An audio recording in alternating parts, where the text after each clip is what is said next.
It's 6 o'clock. It's Sunday, and that means it's time for another episode of the Jag Connection here with Coach Tim Vikakis and your entire Jaguar football community. How you doing today, Coach? Doing good, man. It's a beautiful day outside. It is a beautiful day, and you're coming off an off week, but more importantly, you're coming off a big victory against crosstown rival Hoover. And, when we did your show, leading up to it, I asked you, how do you treat this as just any other game? And you said, you can't. It's just not any other game. And I think after people saw that, they realized not only was it not just another game, but that's probably one of the best high school football games in the state that we've ever seen, at least in my memory. So talk a little bit about just the effort, the attitude of the kids, and just that whole game.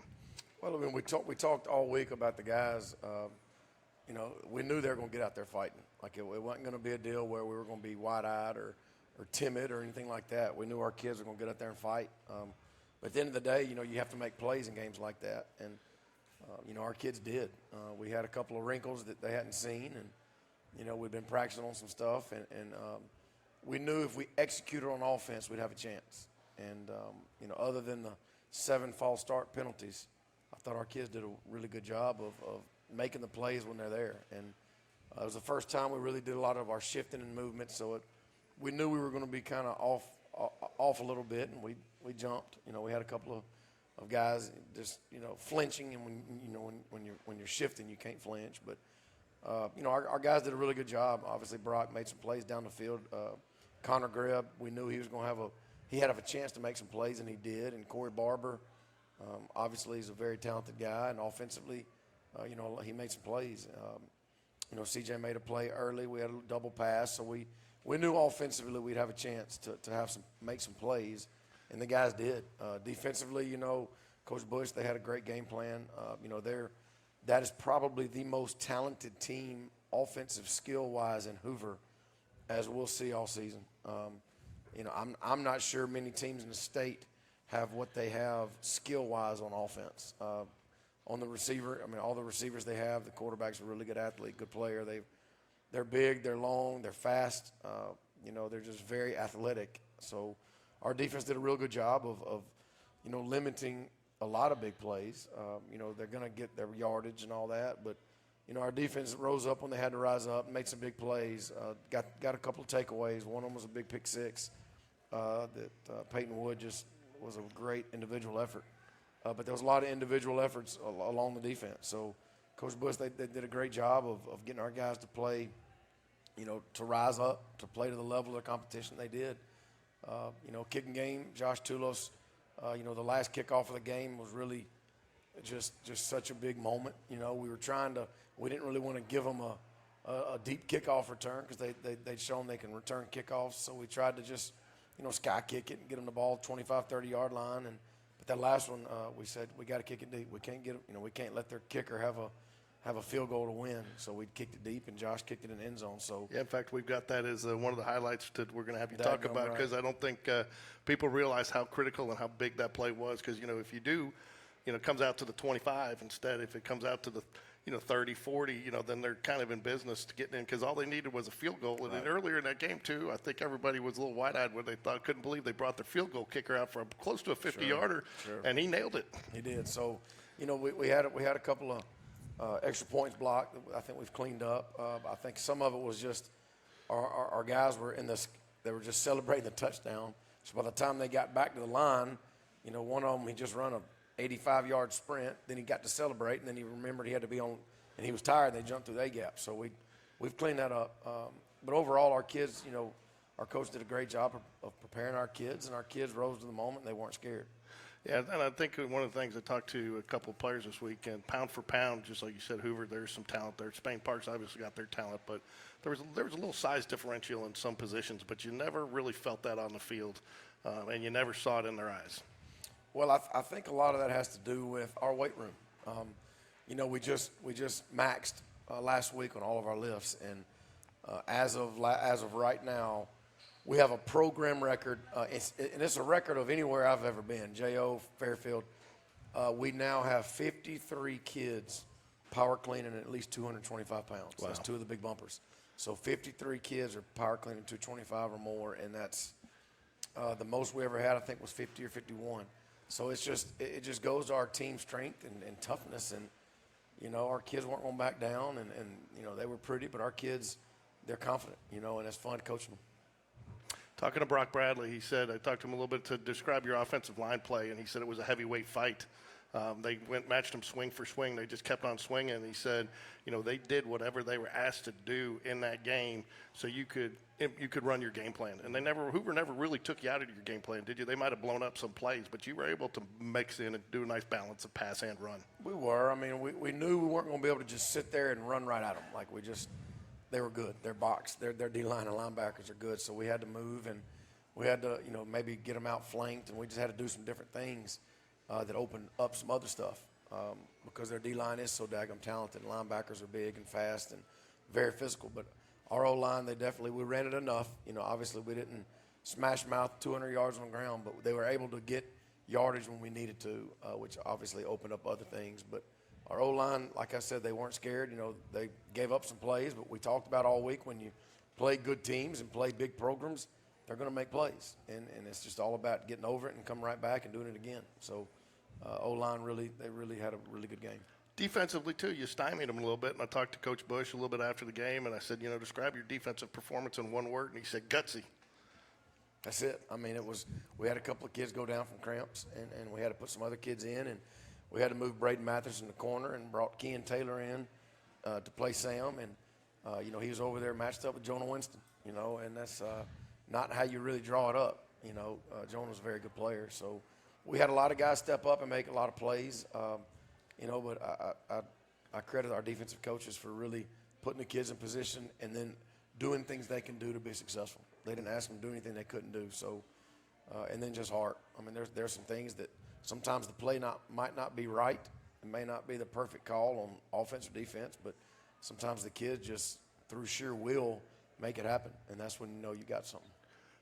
And I don't normally ask you this question because I think what you talked to your team about at the start of fourth quarter is between you and your players, but I really thought you really you were short to the point but very effective. You just said the toughest team's going to win.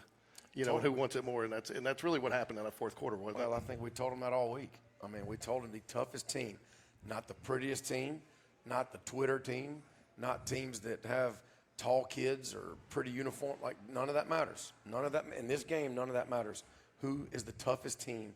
They're going to figure it out. You know, we jumped out early, and they came right back. So, you know, it was a battle of wills back and forth. And we told the kids at halftime, I don't know what the second half is going to look like. It might get ugly. They might come back. We might stretch our lead. I have no idea. But at the end of the day, the toughest team's going to win, and I think they did. Yeah, for both teams, both those offenses, that lead that you won at halftime was not an insurmountable lead. It was basically, you know, almost a one-possession game still at that point, even though on the scoreboard it wasn't, but a lot of time, explosive offense. But one other thing I think that, and we'll get to some plays here in a minute, but one thing that I kind of took away from that game was explosive plays. It really felt like you guys limited. And Hoover, if you look at all their scores, they ended up getting them from within the red zone. You made them take chunks and take time, and you made them really work for their scores. Even though they picked up some plays with that talent, you tried to minimize it with that. You guys were able to take the chunks when you needed them, but also had the explosive play added in there, and I think that really came down to be some of the difference in that game. It did. You know, we talked all week about limiting big plays on defense, and they're gonna get their plays. They're just too good. You know, they're too talented. They have good coaches. They're gonna scheme up ways to get big plays, but we never really got the top blown off. You know, we always had two safeties deep, and then they can never really isolate other than a slant in the red zone and a fade in the red zone. They can never really isolate one guy. Right. And, you know, I give all the credit to the defensive guys. You know, Coach Bush, Coach Kimball, Taylor, all those guys on defense, they were hard-headed. They were stubborn. Like, we're not going to give them a one-on-one ball, and they didn't. And our defense really, you know, I'm really proud of those guys. We'll see it here in a play. And one last thing about defense, but, you know, Coach Bush can see kind of, he goes, they were gassed. But they weren't gassed because they weren't conditioned. They were gassed because they left it all out on that field. But a credit to you and your staff because you get that. A lot of people want to drop back into a deeper coverage and leave the underneath stuff. You still went with a four-man front, four-man rush. You had your linebackers up there, two deep safeties, and you put some pressure on them so he didn't have, because with their athletes, if you give them time, they are going to pick it down. And all it takes is one block, one slip downfield, and you lose that game. Yeah, Coach Bush, one of the stunts they ran Friday night, he didn't show me because I think if he knows if he would have showed me, I'd have been like, there's no way you're calling that in a game. They were drawing up some stuff all week, and they practiced some different blitzes and pressures. And but like you said, you have to. You can't just sit back and and let those guys run to windows and throw to windows. Like you have to, move them around. And, they just did a really good job, and our kids bought into it, and they just play with relentless effort, and they tackle well. That's one thing. They did a good job of tackling. Whenever you get an athlete in space with the ball, it's not easy to get them on the ground, and our guys did a good job of that. And I think you said, that's probably some of the best athletes we're going to face all year, but I also think Mac Beeson will tell you that that's probably the most he's been pressured all year. And we did a lot to control that pocket and kind of force him to play the game on our time frame rather than his own. Yeah, I mean, you can't let him sit back there and just pick you apart, because he will. And he's a good player, and those receivers, you can't give them one-on-one coverage a lot, because they're going to win. Mm-hmm. They're going to win jump balls. They're going to win go balls. And anyway, so our kids played well. Defensive coaches did a great job of keeping everything and just letting us play the next play. Well, we're live here at Jeffersons, and we're going to go break down some plays here. Chalk Talk with Coach Tim Vakakis, but soon after that, we're going to have David Spencer, freshman head coach, on after their victory off Hoover as well Tuesday. Hey, and Dave, I don't know if you see on the camera, but David Spencer Friday night, he was our best official. In that last drive, he was giving the official the business. I was standing down there. And it worked. That's the same guy he was lighting up that gave us the call for touchdown. It was a touchdown, but it was a game of inches. It was. And I think we've all been a part of games as the visitor where you don't get that call, and you go back and look and realize it was a wrong call, but you didn't get it. So David Spencer, he'll probably take credit for it anyway, but if he doesn't, I'm going to give him credit for that last touchdown, because he was giving him the business. And anybody wants to talk game of inches, all you got to do is go to the Thursday night Chiefs-Ravens game, right? I mean, and you look at it, call it touchdown. So, That's we've all been there, and even with replay, and you see the official makes the call for touchdown, and so just to your point, that's just so close, bang, bang. But let's check out some highlights. We're going to start off here with Mitchell. So this play here, we've been working on the last couple of weeks. We knew it was a high red zone play. Where we've run, we'll run a now screen.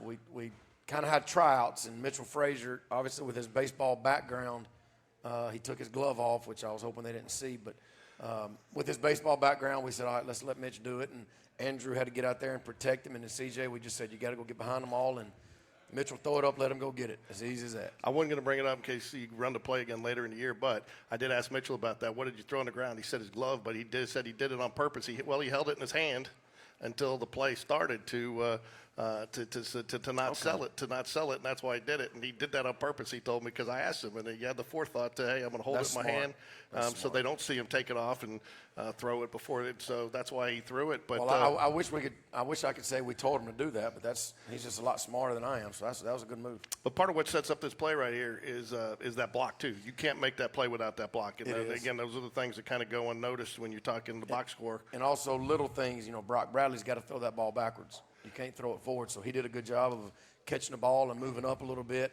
Mitch went back, so the ball definitely went backwards first, which allowed Mitchell to be able to throw it. But and then he lets it rip, and CJ makes a nice play. So I noticed something else here too. You sell it, and again, you're buying the time there. But then you look at, you got the two linebackers keyed in on them, but the receiver there does a very nice job of finding the space, getting behind, and really. And then if you look at the way this play develops out, is Mitchell Frazier again? He makes the throw before the cut, really, and you'll see it from the end zone view to where only his guy has a chance at it. Yeah, and that's one of the risks on those plays when you're getting a guy that doesn't throw it. Is you don't want to throw the interception, but if you see it here, I mean, he makes the.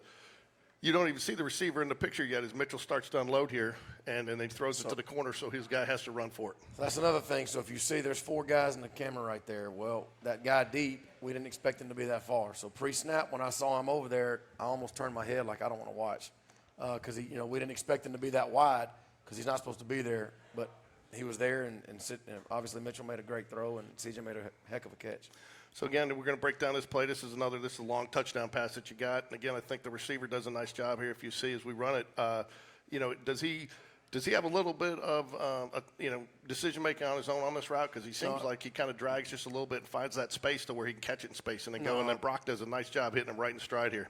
This is Brock. I mean, when you have a quarterback like Brock, you give him a green light to pick and choose. And this is just our basic RPO that we do a lot of that if the linebacker goes, you pull and pop. And when you have a Brock Bradley, you let him do that. And obviously Corey makes a catch and makes a heck of a run. And then, the offensive line does a nice job there, too, taking everybody to the opposite side really to open that up for him.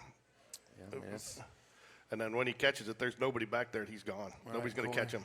Those are the kind of plays we talked about all week that if we if you do it right, you got a chance to make a play. You know, if you don't want to drop it and, you know, say what might have been. So you go here a little bit different than you guys are used to. You don't see Brock under center much, but you guys get down there close. You bring in a big back in the back there, and you guys decide to run one in here. So this was after a false start. We had the ball on the one, and we jumped off sides. You know, they shifted, and we have Aiden Walker, D lineman, in there at tight end, and he jumped.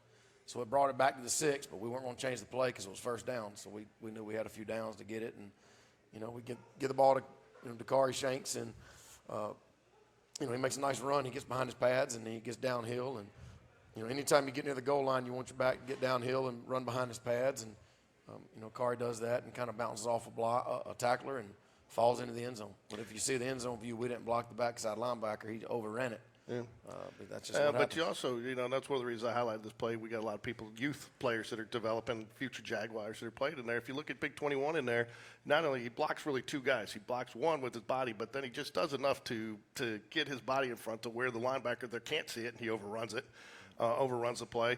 So you don't always have to hit somebody to have an impact on the play, but he gets to the right position, and it makes it nice. And the Kari just hit that hole hard. He trusted his guys were going to have it there, and I mean, there was no stopping him. Well, we tell him, get behind your pads and go score. You know, as you see number 6 on the right, we don't block him.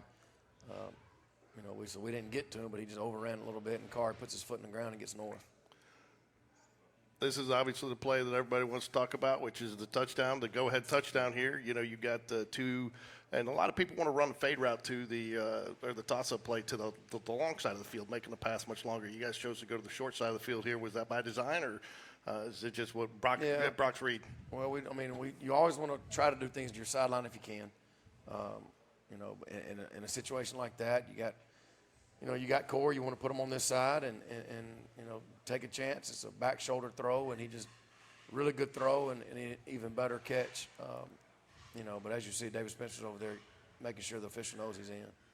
And then, I mean, the nice run, you know, and he makes a nice little jab move inside just to hold that guy just enough so he doesn't get any contact, that he can get there, get free and clear, and then make that a jump ball play. Yeah, it's just a heck of a ball. You know, the thing that's kind of cool is, you know, that play of all 4 corners of the end zones of the field, it happened to be in front of our cheerleaders.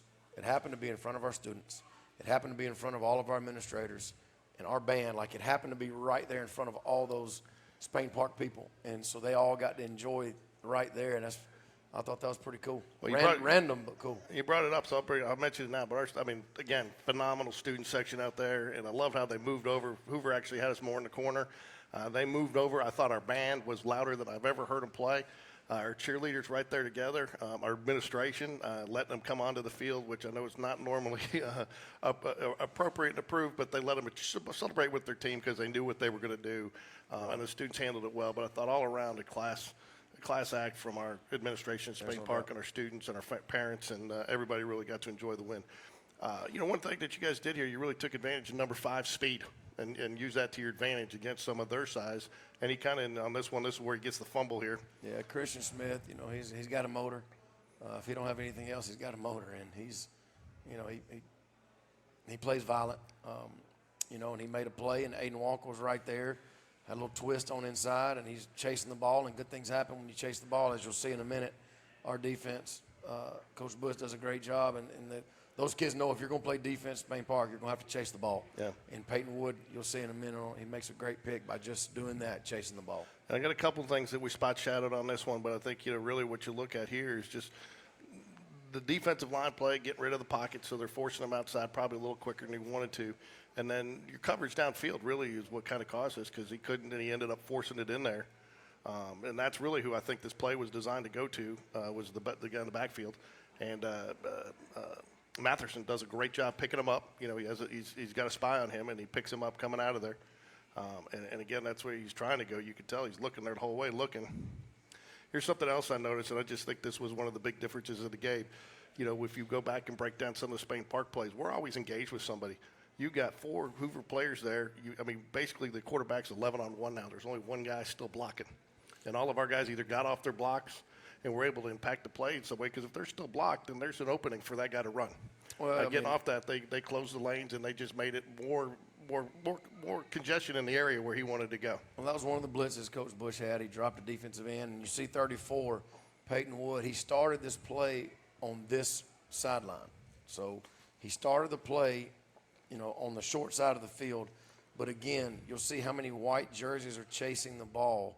Good things happen on defense when you chase the football. And that's just pride, effort, toughness, coachability, just being able to be coached. And he's chasing the football, and he was there to get that pick. And so he shouldn't have been on that side of the field. Yeah. He was starting on the left. But he's just chasing the ball, and good things happen. And there you go. You got the touchdown there. So now we got one more defensive play coming up here, and then we'll wrap it up, the Hoover. But, again, here you are. You got everybody engaged, four-man rush at last play of the game where he tries to scramble here. Your linebackers dropped out a little bit, but not enough. So when he scrambles, and, again, to your point, the defensive end who it actually comes in and makes a tackle from behind here. They're just chasing the ball. And you'll see on the left side of your screen, J.D. Bonamy right there. That's called vicing the ball. When he's trying to get outside of J.D., J.D. sets the point and makes him go back the other way into E.J. And they practice that drill all the time, and that's just an example of a drill showing up in a game in a big moment.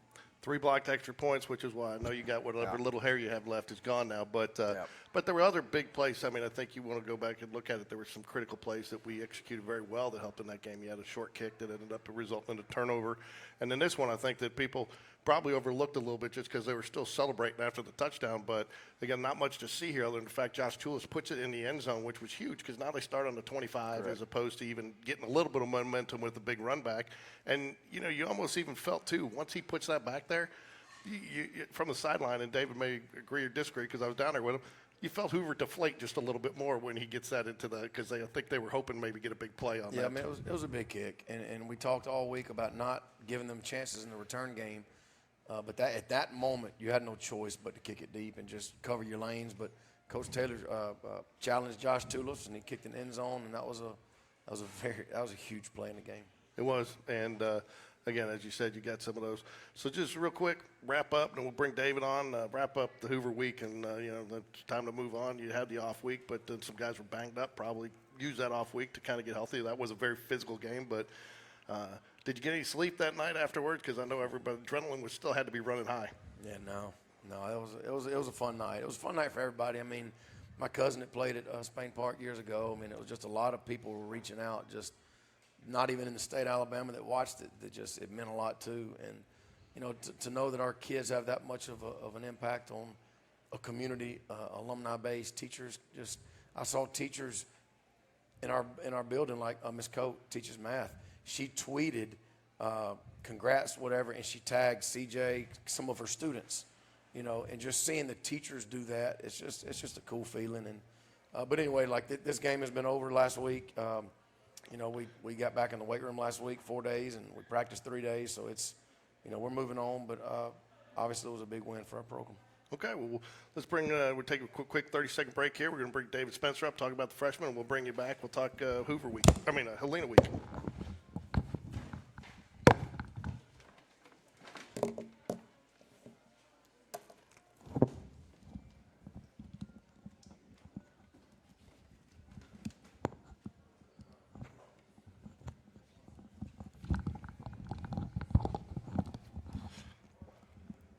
You got it, Dave? I'm ready to go. Yeah. All right. Had to plug in the laptop there. I forgot to do that earlier. So I'm joined now by Spain Park freshman head coach David Spencer, but you're a jack of all trades: baseball coach, football coach. You even coached a little bit of girls basketball with me several years ago. Well, yeah. I think you got me a technical too one game. Well, I don't know how much basketball coaching I've done, but I've done football for the whole time. I guess I've been at Spain Park and baseball. So, it's fun, enjoyable to get out here and see our people compete, our students compete.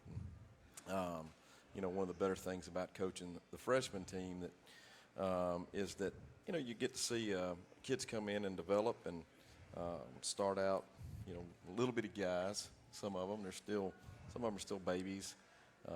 And then you get to see, like at the game the other night, Tim was talking about me down there at the goal line, but really what that was is Aiden jumped off sides, but they were in the neutral zone on every one of those extra points, and it's hard to cut a guy off when they're lined up that way. So I just felt that I needed to go down there and make sure he knew what was going on, you know, just in case he didn't have everything under control. I had to come down there and point it out because they're lined up. And, you know, I've seen us over there have games 21-0 before.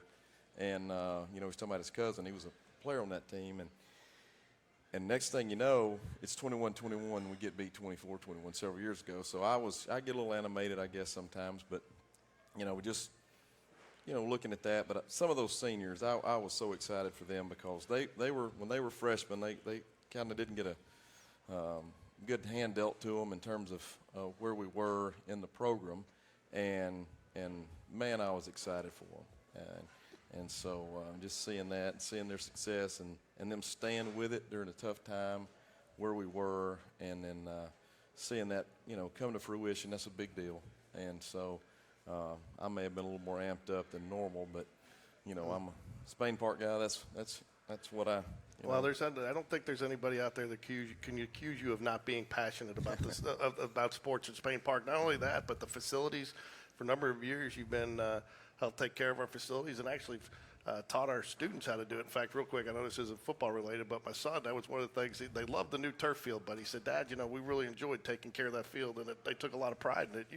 And you instilled that in a lot of people, to take pride in what you do and where you play and your equipment and take care of things. And I think that carried over. And so you've been a big part of just just a lot of things. And then unfortunately you teach economics, which nobody loves to take economics. So you got the reputation of being a hard teacher. Well, I mean, we got a lot of nice stuff, and we're very blessed and fortunate to have that.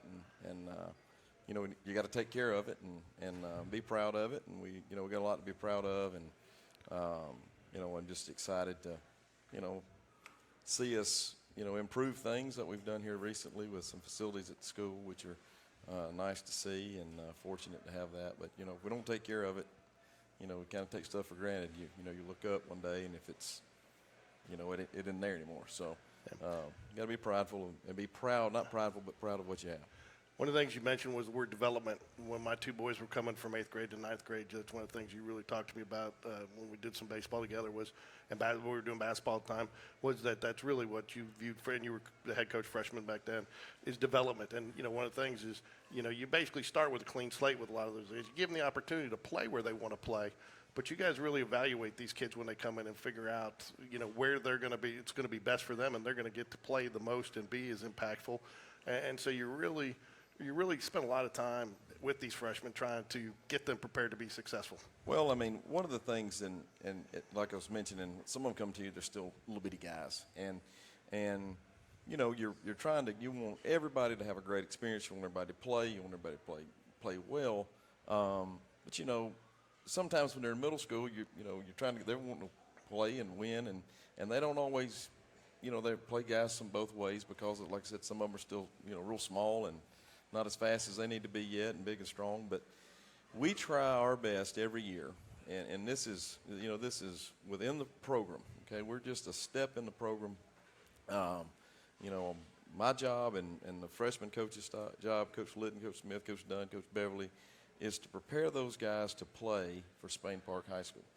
The varsity, they're in high school in the 9th grade, but you know, there's a lot goes on before you can get there, and if we can get them in the spots that Coach V and Coach Bush and Coach Thompson, all football coaches there want them to be in, and they can start, you know, when we're saying the same things that the varsity guys are saying, and teaching it the same way, you know, and playing as many. I was telling, you know, we played Trussville the first week, and I don't think there are guys that have beaten them before.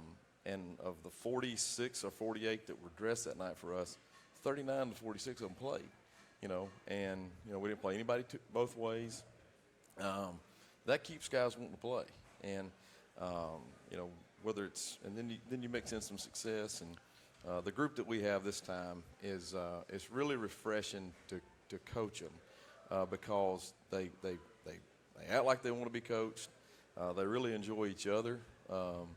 You know, they enjoy playing together. They pull for each other. You know, during the summer, I'd look down and, you know, we'd be checking the roll to see who was there, and there's 48 at that time, 46, 48 on the roll, and that's how many were there that day.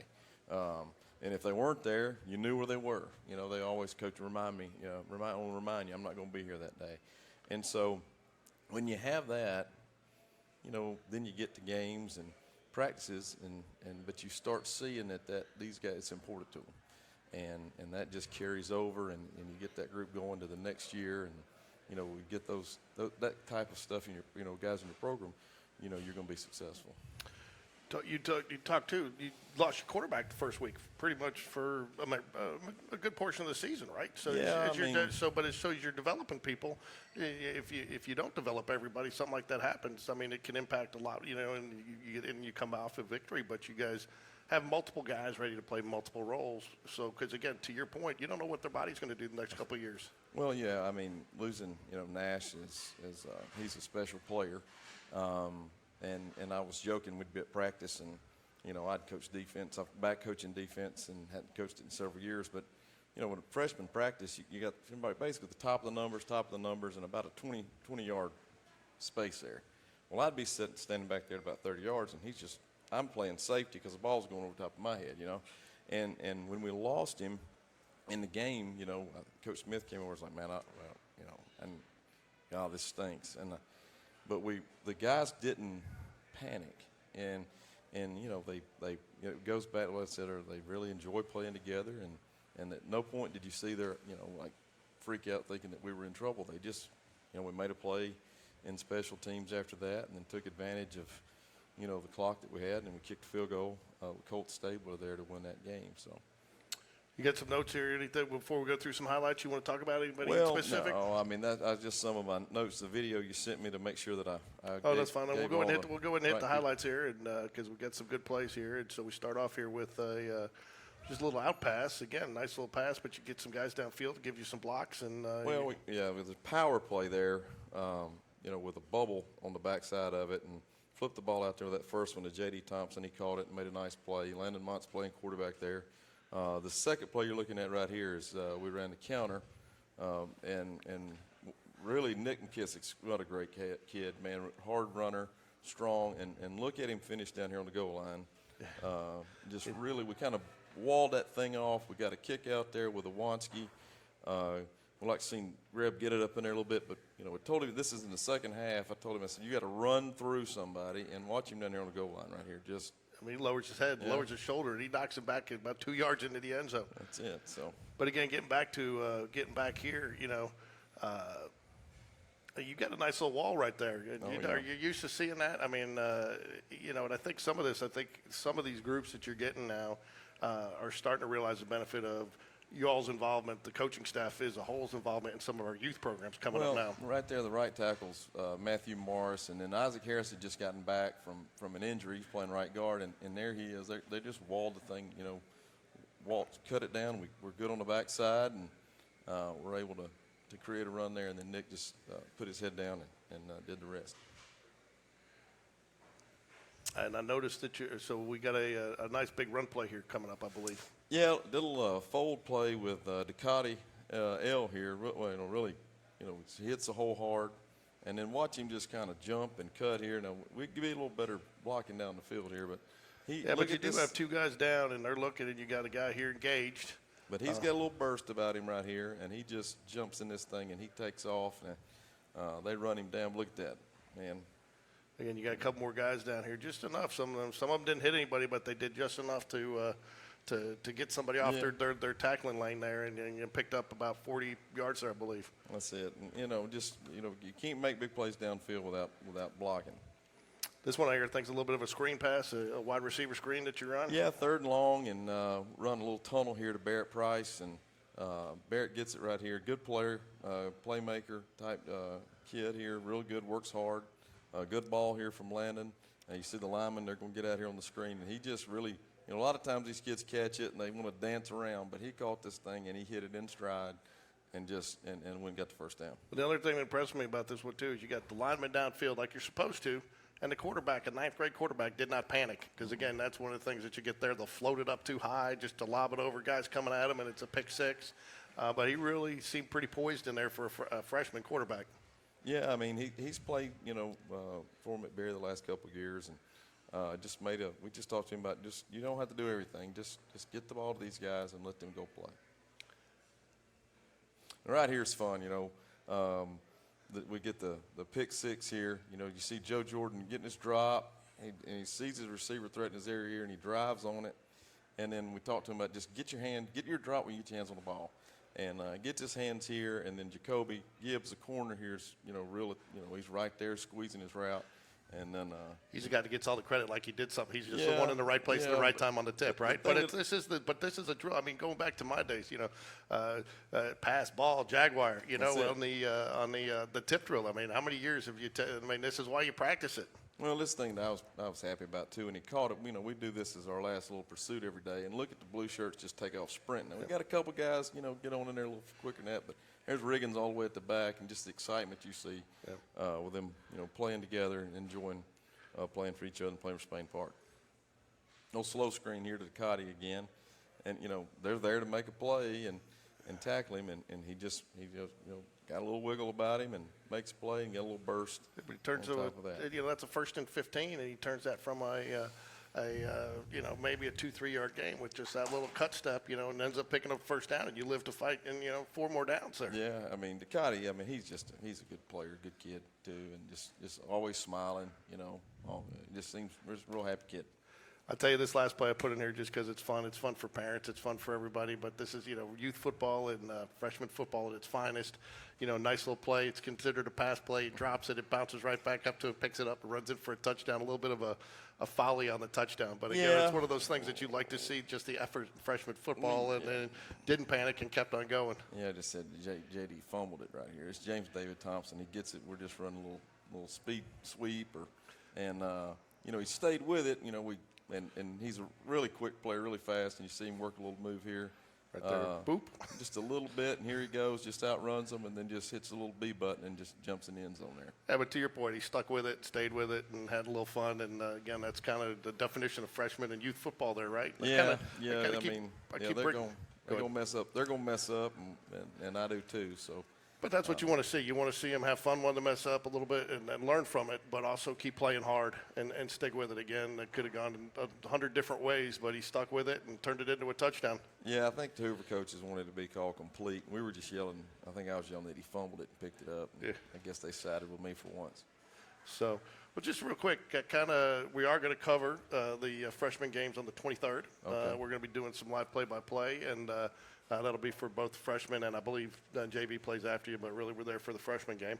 But talk a little bit, tell our fans out there kind of what they can expect from the freshman program, and just kind of sum it up for us. Well, we play Hillcrest tomorrow night up there at 5:30, so we'll go up there and see what we can do. I expect us to play hard and get after it again. We got Vestavia a couple times later. We got Mountain Brook. We got Homewood. And then I think we finish with I think it's clear the last game of the season. But we got 5 weeks after tomorrow night. We'll take the 16th off, and that'll be a good time because there's when grades are coming in, progress reports and things like that, and we'll use that as a time for them to make sure that they're on top of that before we go the next 5 weeks and see, and hopefully we'll get some get Nash back, and that way we can throw the ball down the field to those receivers that want to go chase it down and make big plays in the passing game. So, one last thing I want to ask is, you do have several of the baseball coaches who, coach a lot of sports. You've coached for a number of years, but you guys are all in freshmen together, but you guys have had such a good you've been such a cohesive unit. Has that helped to know those guys and have done so much with them over the years that you guys can kind of trust each other to do each individual part and bring it all together on Monday nights for the games? Yeah, it's kind of it's fun. Will and I have known each other since we were 6 years old, so we played ball together, and then when he became the head baseball coach, I came up here, and then the very next year I became the head freshman football coach. So we had that going. So he and I were together. He got out for a little while. Coach Beverly was in there with us early on, and he got out for a little while, and then Coach Dunn got in it a couple years ago, and we've done baseball together since 2010. And so their personalities, but that they all care about Spain Park. Right. And so and that's a big thing. Early on, I was here early, and as the school was growing and developing, there was times you questioned that because people were kind of coming and going.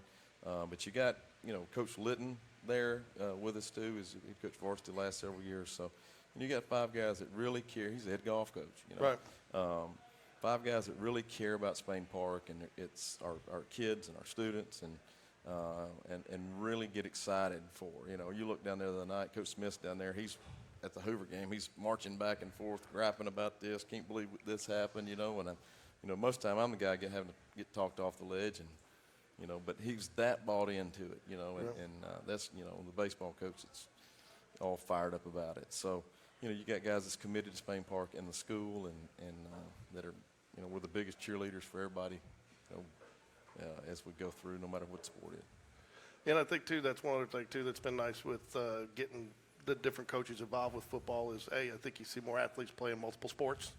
And, B, I see a lot of you guys coaches, head coaches, assistant coaches working together. I know Coach V and Coach Dunn have worked together in spring football about kids that are pitching and not having them do certain lifts on certain days that they have to pitch. So, working together as a unit, you're really bringing a total, synergy together for the student to be able to participate in multiple sports and also not put themselves in harm's way of getting hurt because there isn't that communication. Yeah, I mean, there's a lot of guys on this team that play 2 and 3 sports on this freshman group. Several of those names that I was mentioning earlier. And we all need them, and to be successful, and I think that's important. And having all that crossover is good for, once again, it's good for the school. It's good for, we talk about, sometimes Spain Park doesn't have an actual community, but when you're developing that, and you got this kid, you're pulling for him in this sport and that sport, and it's a fun time. Well, thanks for joining us today, Coach Spencer.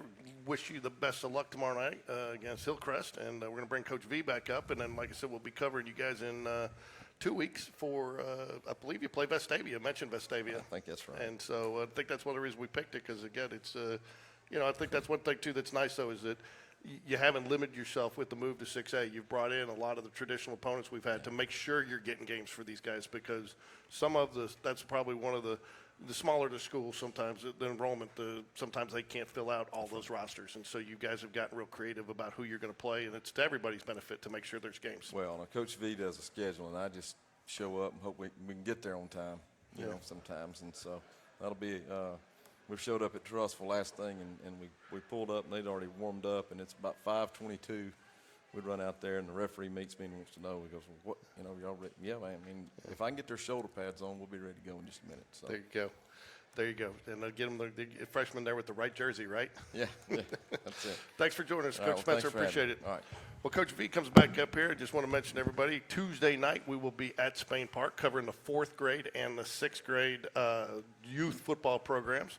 Also, we'll have our Mondays with Mitchell show out this week and the Coach V regular show heading into game week, as well as the Coach Lambert show for Coach Morgan Lambert and the cheerleaders. And I just really want to – they did a great job, and I think part of it was the proximity of the field and the students. But, I mean, they it felt like they were almost in the huddle and on the field every play as intense as that they were being. And, I mean, I got some good shots of them. I mean, just the look on their face and how you could cut the tension with a knife down there. But they were loud and proud, weren't they? Yeah, I think I've seen a clip of the play with Brock DeCory, and you see all the girls, like, squatting, hugging each other, holding each other's arms, like they were so locked in, and just seeing how excited they got when Corey caught the pass was pretty cool to see. So you haven't so talk to us a little bit the off week. You did a lot of your regular stuff, but you did give the congratulations to you. I'm sure you made a lot of mamas happy. You gave them Labor Day off, right, for the first time in how long? Yeah, I mean, if we would have had a game, we would have been laboring on Labor Day. Right. But we didn't have a game, and it just, Friday night, the last, it was a very emotional night, and it didn't make a lot of sense to come in on Monday and get something done just to say we did it. We changed our schedule up a little bit. We still practiced 3 days. We still lifted 4, and that's what you want to do. Still, get the practice in and make sure we get our 4 lifts per week. And it worked out well. The kids kind of, got their legs back on them a little bit. Coaches were able to kind of breathe a little bit. Because we knew going into that game, you lose it. It's going to take you a week to kind of lick your wounds a little bit. You win it, it's going to take you a week to deflate. And it didn't take us a week. It took us a couple of days, but it was a good time going into our. We got 2 really big region games back to back, and this week obviously Helena is going to be a really tough opponent. So it was good to have that week off. Yeah, you talked about either way you were going to be, you talked about playing at a 7. I'm sure you got to get back to the mentality of a 7. With that win, you're up at a 10, probably 10 plus. Right. You got to come back to a 7 and really focus. And but the last thing I want to touch on the Hoover game, you mentioned just the emotional drain. A lot of guys, I saw guys crying on the field. I mean, just mentally exhausted. But the other thing I thought that was interesting leading into that and being around the program for the week leading up to it, never saw that amount of belief going into a game with Hoover, and I really felt like that the belief that they had. I mean, they throughout seeing them on the sidelines, even when Hoover went down and scored and we had to march down the field, didn't see a guy. In fact, I told Jackson Bell, I never saw a more determined look on a kid. Like he knew that they were going to win. I mean, we're going to go get this touchdown. And have you been feeling that and seeing that, or is that kind of one of the steps you were kind of hoping that they would make in the progression to get this to the next level? I don't know. I mean, I don't know if you really. You can't really prepare for that. You try to, but you don't know what they're going to do in that moment, and a lot of credit goes to our coaches for nobody panicked. A lot of credit goes to our kids. They didn't panic. They just kept swinging. And we talked about, every heavyweight has their favorite punch, but the champions have chins. And what we do on a day-to-day, week-to-week, month-to-month, year-to-year basis, it develops our chin. And in that moment, we were fortunate to make the plays. But I would have been just as proud of them if they kept swinging and didn't make the play, when we came out on the other end. I would have been just as proud. So, guys like Arnold Bush, when we went down to 6A and we found that out, they wanted to still play Hoover. So I asked him, I said, where do y'all want to play him? And Arnold didn't even think twice. He said, Coach, we're going to the Met. I want to play him at the Met. So going to the Met and winning at the Met was very important for these seniors, and they were very emotional after the game, and they deserve every bit of that. These seniors have been through a lot. They were freshmen, and just some different things offensively they were asked to do, and going through a coaching change and a lot of changes, but they never wavered. So I think that was just a culmination of just a lot of emotions over the last 4 years that they stuck together, and they were able to go out there and, like Coach Spencer said, do it for each other and do it for Spain Park. Take us through a little bit. You got a new opponent this week, Helena, that we haven't seen a lot of, and very formidable football team. But to walk the average fan through, the parent that maybe doesn't know what game prep week is like. What do you start with on Sunday? I believe you guys probably watched some film today. Well, we lifted, Okay. we lifted and got a little run in and had a couple of walkthroughs, because we had a chance last week to kind of start installing some stuff. So today wasn't as heavy as most Sundays are, because we kind of got a week ahead. But Helena, I live in Helena. My kids play 6th grade football there, and my nephew's a starting long snapper for me. He's 10th grade receiver, and so we know a lot of the people in Helena, and they love their football. I mean, that place is going to be jam-packed next Friday night, and we're going to have a target on our back as soon as the bus pulls up, and we know that. We're going to have to go in there and play because they're very well coached. The thing about Helena is they've got Richie Busby's the head coach. He's won a lot of football games in the state. But they also have 2 other ex-head coaches on their staff, offensive coordinator Keith Maple. He was at Springville, won a lot of games at Springville. We played against him in 08 and 09 when we were at Fairfield. He was a really good offensive lineman back in the day at Jacksonville State. Well, he calls the offense and he does O-line. Jim Elgin was the former head coach at Pleasant Grove, and we've played against them all through early 2000s when we were at Fairfield. They're really good guys. They coach their butts off, and so they're going to be well coached. They're going to be prepared for us, and there's going to be a lot of emotion in their stands, and I just hope and pray that we can match it. Also, very athletic team. Lots of seniors on the team, I think, except on defense. They got some underclassmen in at linebacker and I think a defensive lineman. But for the most part, some seniors. But they're very athletic, and they like to run the ball, but they also like to pass for their runners. Well, the running backs are just very, very, very fast. One of them is a legit 4.3 kid, and if you give him an inch, you give him a seam, he's gonna go to the house. You're not gonna catch him. They're very hard-headed in terms of running. They're gonna run the football, and that's what a lot of good teams do. So they're gonna run the ball, and their quarterback is a very good athlete. And they've got some really pretty receivers, 6'3", 6'4", basketball kids that are long and rangy. So we've got a work cut out for us. Defensively, we got to keep them in front of us. Limit the big play, but tackle because those running backs are really good. And offensively, we've got to make plays. And I think every week, you feel like you can do this or that, but at the end of the day, you got to make plays. And when the plays are there to make, you have to make them. And that's no different this Friday night. We got to protect the ball because, when you go on the road somewhere like Helena where the crowd's going to be loud, it's going to be hostile, you have a turnover, that can change the game. So, we're not going to do anything special. We're going to keep doing what we do. But, hopefully our kids are prepared for the moment Friday night and can make some plays. I know we got to be careful with privacy rules and stuff like that on injuries and stuff, but heading in, did the off week kind of help you guys get a little healthy even coming out of fall practice? It did. I mean, we got a couple of guys that are banged up, but for the most part, we're a healthy team, knock on wood. But I think a lot of that has to do with just what we do on a day-to-day basis. Our kids' their bodies are they're built for it, and so a lot of the little injuries here and there, they can overcome it quicker than if they weren't in the weight room as much as we are. But so we're pretty healthy going into it, and hopefully it stays that way. We talked about Josh Toulis earlier, kicking deep. Is that something that he can do regularly? And that's one question we got DM'd in this week for you. If you, as a coach, you got to love the touchback, right? So is that something that we might see more of? I don't know. I think his adrenaline was pumping pretty good now. He's going to get it inside the 10. He'll get it on the 5 on a regular basis. But I think his adrenaline was pumping. So if we can bottle that up and maybe release it when we want on touchback, we can replicate that touchback. But no, Josh he's gotten a whole lot stronger, and we feel like he can put it in the end zone. We couldn't chance him not putting it in the end zone against Hoover. Right. So that was the big deal there. I'll tell you too, that was an interesting environment to play in. Not talking about the fans or whatever, but that was a dead, still calm as far as. I mean, the wind down there was nothing moving. It was as humid. You talked about a lot of guys cramping. I'm surprised more didn't. And talk real quick about the training staff, because they really got a lot of those guys back in quickly, so they only missed a play or two. So talk about Sarah and Tabitha and Nate. Tabitha and Nate. Yeah, no, they're first class. I mean, it's we knew that when somebody went down, they're in great hands. And Matheson went down. He came back pretty quick.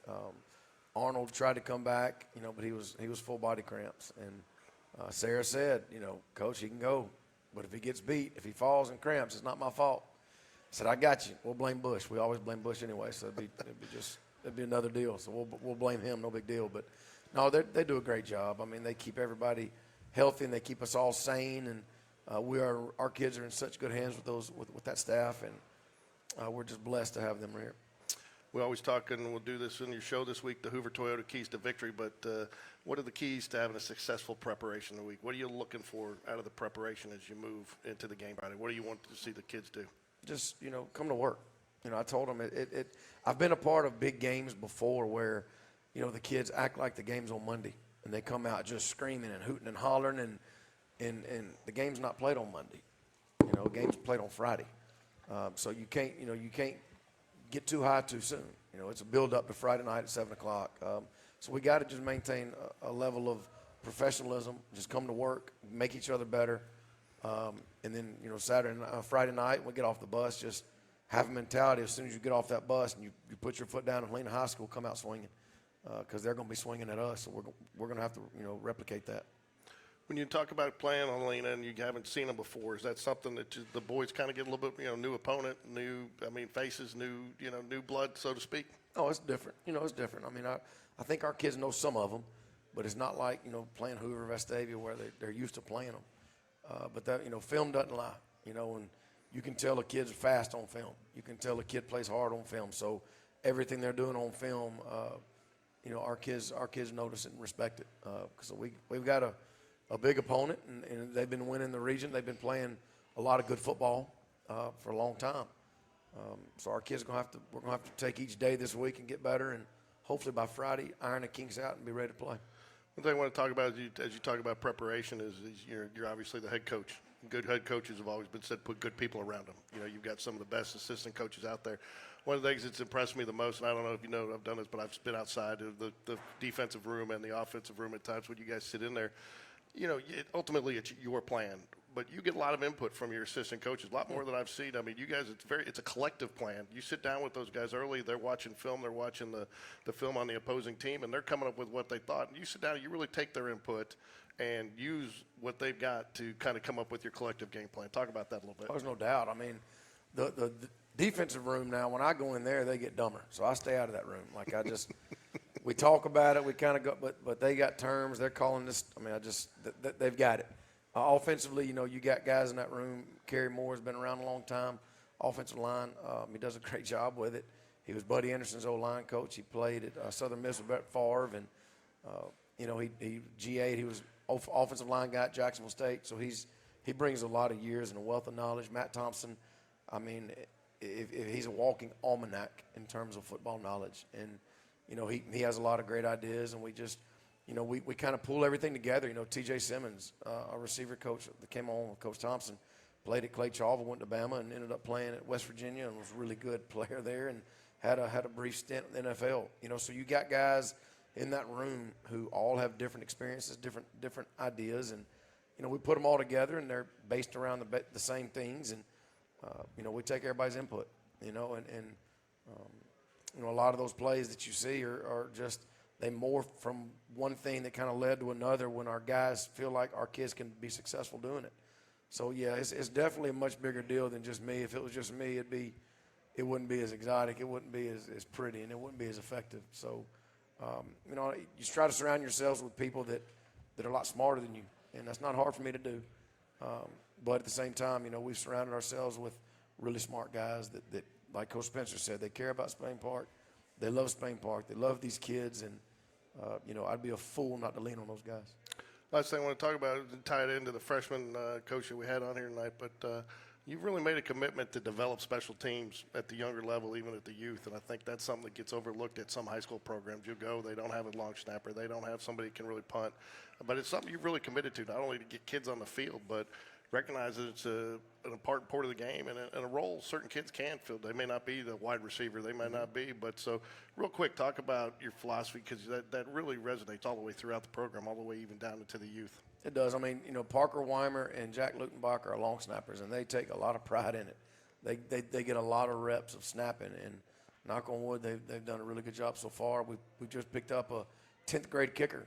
Coach Hall was talking to soccer players, and he found one that was interested in coming out and kicking. He's a ninth grader, ninth grade, and he's going to kick tomorrow for the JV team. He's eligible, and we want to bring as many kids around our program as we can that can help. And he's a kicker, and we need another kicker. And yes, special teams gives kids a chance to help where they may not be the one or two Mike linebacker, they may not be the one or two tight end, but they love Spain Park. They're going to give a whole lot of effort. They're coachable, and Coach Taylor can find a spot for them on the field on special teams, and they're game changers. There's no doubt about a big play on special teams that are game changers. Last thing, and then we'll wrap it up. Just got a couple minutes here. Obviously won a big crowd. It was easy to get them out to Hoover. Helena, how much of an impact did you really feel the crowd had on that game? Because to me, it felt like they were a big part of it. And again, when you see the players run down there and they celebrate together, you don't see that in a lot of programs. So it really felt like the players were playing for their fellow students, and the students were cheering for really. It felt like they were all part of the team. I think when you really notice it is when good things happen. Like when another team with a big student section, with a big crowd, when they make good plays or whatever, they have their good moments. When their crowd erupts, you hear it. And then in turn, when your side has big plays, you got to hear it the same. And I think the other night or a couple weeks ago, I think our crowd was just as loud as the huge Hoover crowd, and that's going to be big this Friday night. When Alina makes a good play, their stands are going to let you know it, and we're going to need as many people in our bleachers as possible. We want our students to come out and match the energy on that side, so when we have our good moments, our kids feel it, because you don't just hear it, our kids feel it, and that's important. So, and hopefully we'll have a good crowd. Hopefully the rain stays off and it's a nice night, and everybody just runs down Valleydale Road for about 15 minutes, and it's a beautiful stadium at the top of the hill. It's overlooking the city, and it's a really nice place to play, and hopefully we can get a big crowd out there and cheer our kids on.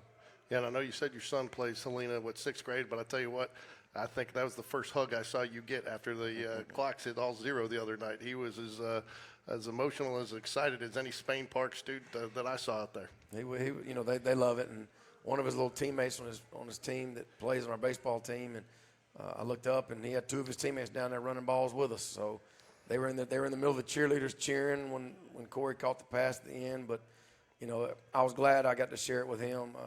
Because coming off this field at Sparkman, he was questioning me, and he was kind of mad we didn't hit 50. That's so what you said. It was good that he got to experience a good moment, you know. And last thing, folks, we're here every Sunday night, 6 o'clock. We'll be back here with the Jag Connection next Sunday night here at Jeffersons. Want to encourage people to come out. A portion of what is purchased here on Sunday nights comes back into the program, correct? Yes. And, and again, there's some memberships available still to the Jag Connection. Jag Connection will be moving to a subscription-based service here. As we did, hopefully everybody likes the new setup here. We changed the setup a little bit this week to accommodate the fans and get more people, because we do have a lot of people coming out, which is fun, and we'd love to start taking your questions. So, anyways, so we hope to see people out here live next Sunday night, but definitely want you there Friday night, 7 o'clock for kickoff against Salina, and go Jags. That's it. Go Jags.